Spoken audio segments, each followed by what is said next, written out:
우리나라 과학 분야의 첫 번째 노벨상 수상은 아쉽게도 무산됐습니다만 국내 과학기술이 드디어 노벨상급이 됐다는 유룡단장의 말처럼 아직까지 희망은 남아있습니다. 네, 이 시간에는 올해 과학 분야 노벨상을 수상한 연구 성과들을 다시 한번 짚어보고 앞으로의 전망에 대해서 이야기 나눠보겠습니다. 서강대 과학커뮤니케이션학과 이덕환 교수 전화로 연결돼 있습니다. 교수님 안녕하십니까? 네, 안녕하세요. 네, 올해로 이 114주년을 맞은 노벨상 과학 분야의 수상자 발표가 이제 마무리가 됐는데요. 유독 공동 수상자가 많아서 눈길을 끌었습니다. 올해 노벨 생리의학상부터 화학상까지 수상의 영광을 안겨준 연구 내용들의 어떤 특징들이 있었습니까? 예, 처음에 노벨상은 1901년에 시작이 되었습니다. 처음에는 단독 수상이 압도적으로 많았고요. 1930년대부터 이제 공동수상 경우가 나타나기 시작해서 네. 1970년대부터는 아주 일상적이 되었습니다. 이런 공동수상이 일상화된 거는 현대과학의 현실을 나타내는 거라고 보고요. 기초과학의 연구가 이제는 세계화가 됐고 어떤 특정 연구 집단이 아니라 전 세계에 굉장히 많은 연구진들이 똑같은 연구를 가지고 치열하게 경쟁하고 있다는 사실을 보여주는 겁니다. 그리고 올해 노벨상은 이제 생리의학상, 물리학상, 화학상 이렇게 세 분야가 발표가 됐는데, 네네. 생리의학상은 기초의학, 기초생명과학 분야의 업적이고요. 이 사람이 그 위치를 인지하는 과정을 연구한 결과입니다. 네. 그리고 화학상은 기초과학 분야의 아주 중요한 연구 수단을 제공해준 초고분해능 형광현미경이라는 그런 새로운 도구를 만들어줬고요.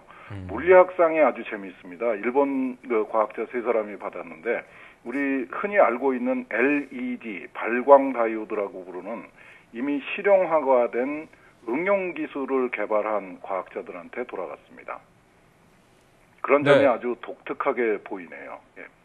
네, 말씀하신 화학상 그리고 생리의학상 또 물리학상 이렇게 세 가지 분야에서 주인공이 되신 이 노벨상이 우리 생활에서 어떠한 영향을 주게 되는 겁니까? 예.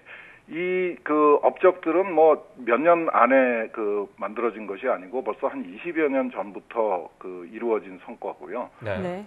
아까 말씀드린 것처럼 LED의 경우에는 이미 실용화가 돼서 우리 안방에까지 들어와 있습니다.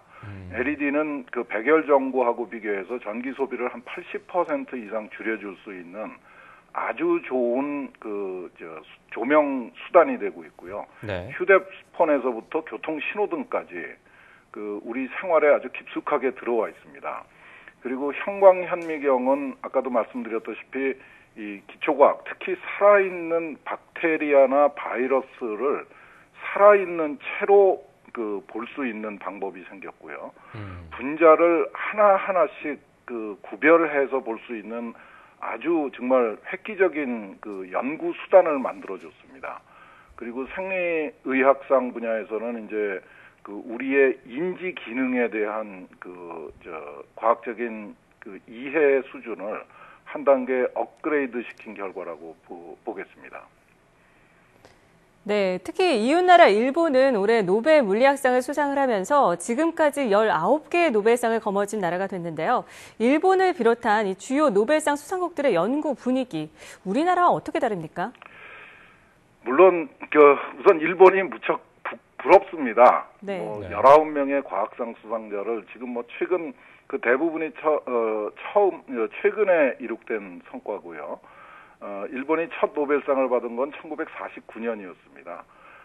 그런데 이제 최근에 정말 노벨 과학상이 쏟아지다시피 나오고 있는데 정말 부럽습니다.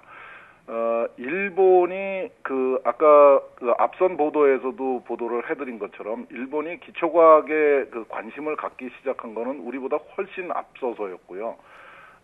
일본에게는 정말 다행스럽게도 이 서구 유럽에서 현대과학, 특히 세균학이나 이론물리학이나 이론화학이 출발할 적에 같은 출발선상에서 시작을 했던 나라입니다. 우리의 경우에는 지난 한 40년 정도 전에 이제 기초과학에 관심을 갖기 시작했는데 그때 이미 서구의 기초과학은 정말 최고 수준으로 높아진 상태죠. 네. 우리한테는 아주 매우 안타까운 일입니다. 그래서 일본이 오랫동안 다행스럽게도 서구에서 현대과학이 출발할 적에 같은 출발선상에서 같이 출발했던 것이 지금 이제 뒤늦게 노벨상 정말 홍수를 맞이하게 된 기본적인 원인이라고 보고요. 네네. 일본의 연구 분위기는 우리보다 훨씬 앞서 있는 거는 사실이지만은 이번에 노벨상을 받은 나카무라 교수가 아주 맹렬하게 비판을 했죠.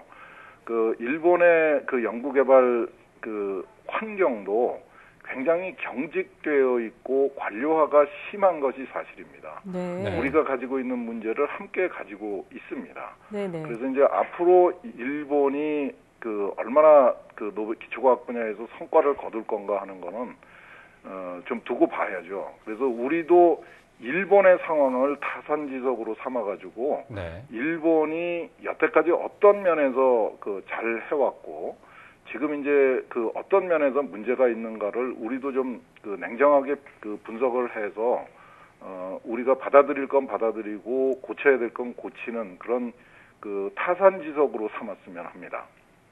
네. 그리고 또 최근 노벨상을 수상한 연구 성과들을 보면요. 응용 연구의 비중이 갈수록 높아지고 있는데요. 우리나라가 과학 분야에서 이 노벨상을 수상하려면은 어떠한 변화가 좀 필요할까요? 글쎄요. 이건 좀 조심스럽게 말씀을 드려야 되겠는데 노벨상은 여전히 기초과학의 성과에 대해서 시상하는 그런 제도입니다. 네.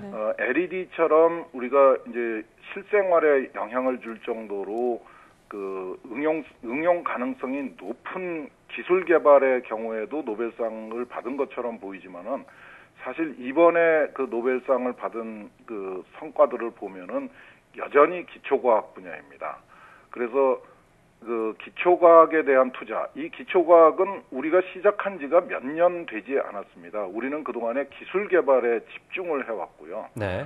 성과를 얻기 위한, 특히 경제적인 성과를 얻기 위한 기술 개발에 집중을 해왔던 게 사실이고, 그렇습니다. 거기에서 우리는 굉장한 성공을 거뒀습니다. 그러니까 우리가 노벨상을 못 받았다고 자책할 이유는 없고요. 네.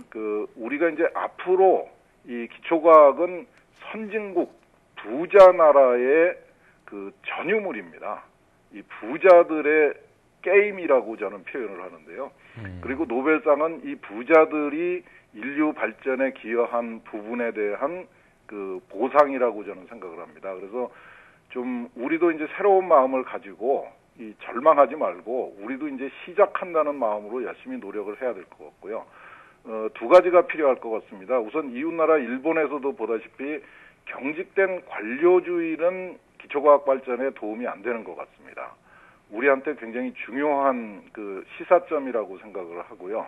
네. 그다음에 두 번째로 중요한 거는 지금 당장 노벨상을 받는 것보다도 앞으로 10년, 20년 후에 우리도 노벨상 홍수를 맞이하겠다는 각오가 더 필요하고요.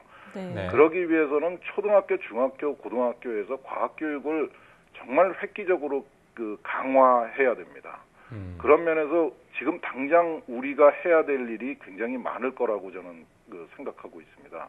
특히 과학자를 기르기 위한 과학교육보다는 네. 과학을 정말 즐기고 과학에 대해서 진정하게 가치를 인식할 수 있는 그런 환경을 만들어주기 위한 교육, 이런 게 좀 달라져야 되지 않는가, 그런 희망을 좀 가지고 있습니다. 네, 우리의 노벨상도 이제는 멀지 않았다는 기대를 가지고 임해야 되지 않을까 싶습니다. 자, 지금까지 서강대 이덕환 교수와 함께했습니다. 오늘 말씀 고맙습니다. 네, 감사합니다.